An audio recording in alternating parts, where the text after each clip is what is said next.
lalaki ng isda ni kuya, oh. Anong klaseng isda yan? Diyos ko, ano ba yan? Ang laki. Kasi nilaki. Ayan, oh. May kilo nila. Ang lalaki. Grabe, oh. Ate Merna, nasaan ka na? Ayan, oh. Dami dito. Ate, ayan. Ang gusto mong isdang malalaki. Sobrang lalaki ng isda nila.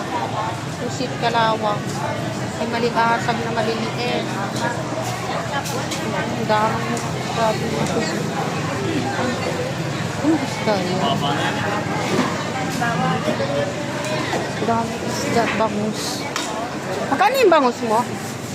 Karino to? Magkano kuya? Ah, 170. Dami naman siguro sa kayo doon.